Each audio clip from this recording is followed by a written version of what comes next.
세상에는 너무나도 다양한 다이어트 방법들이 존재합니다. 물 다이어트, 채식 다이어트, 카니보어, 효소, 보조제, 오히려 너무 많아서 무엇이 제대로 된 다이어트인지 사람들은 되려 혼동하기도 하죠. 그게 문제인 겁니다. 딱 일주일만 본인이 먹는 칼로리를 최대한 정확하게 휴대폰에 기록하고 아침 공복 몸무게를 재보세요. 진짜 일주일만 해도 충분합니다. 그러면 우리는 한 가지를 알 수 있겠죠.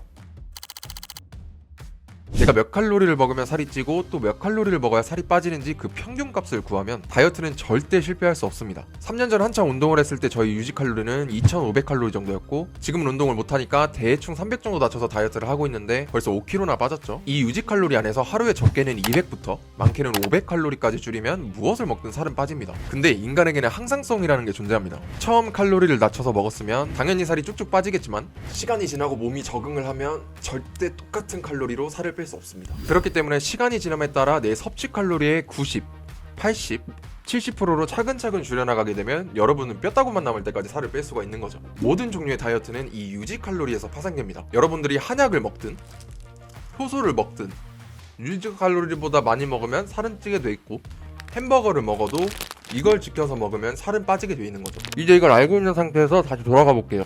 이 유지 칼로리 안에서 채소만 먹게 되면 채식 다이어트, 굶고 한 번에 먹으면 간헐적 다이어트, 또 단백질 비율을 높이면 근육을 위한 보디빌딩식 다이어트가 되는 겁니다. 종류는 여러분들 생활 패턴과 식습관에 따라서 자연스럽게 결정하면 되는 거죠. 저는 헬스를 할 때 식습관이 남아있어서 약간의 보디빌딩식 다이어트를 하고 있는데 무엇을 먹던 내 유지 칼로리만 잘하면 살은 빠집니다.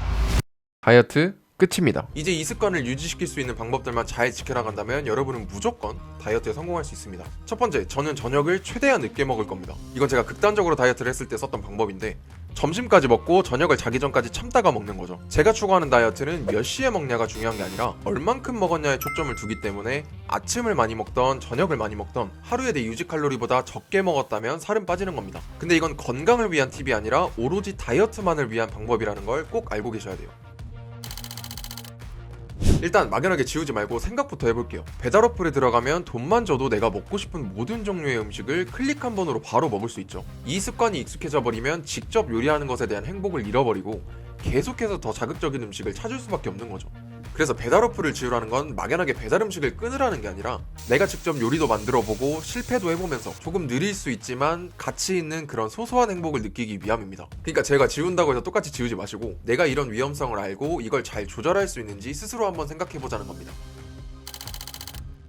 저는 모든 음식을 배부르게 먹을 겁니다. 한 번 밥을 먹을 때 배부르게 먹지 않으면 다음 식사를 하기 전에 군것질 생각이 나는 게 너무나 당연한 겁니다. 의지를 계속해서 끌고 가려면 우리 몸이 원하는 것을 충분히 만족시켜줘야 되고 그래서 저번 영상에 말했던 차선책들이 필요한 겁니다. 친구들과 술 약속이 있거나 여자친구랑 막 데이트를 해야 되는 날이면 저는 그날 아메리카노나 제로콜라 같은 칼로리가 적은 것들만 먹고 약속까지 버틸 겁니다. 그리고 진짜 그냥 편하게 즐기면 돼요. 굳이 약속 가서 살 빼야 된다고 소문내고 다니면 서로 스트레스 받고 주변에 적만 많아집니다. 진짜로. 순간을 즐기되 대비를 하세요. 마지막은 운동인데 저는 운동을 안 할 겁니다. 안 하는 게 아니라 사실 다쳐서 못 하는 거죠. 운동은 다이어트에서 막 엄청난 도움을 주고 그러진 않습니다.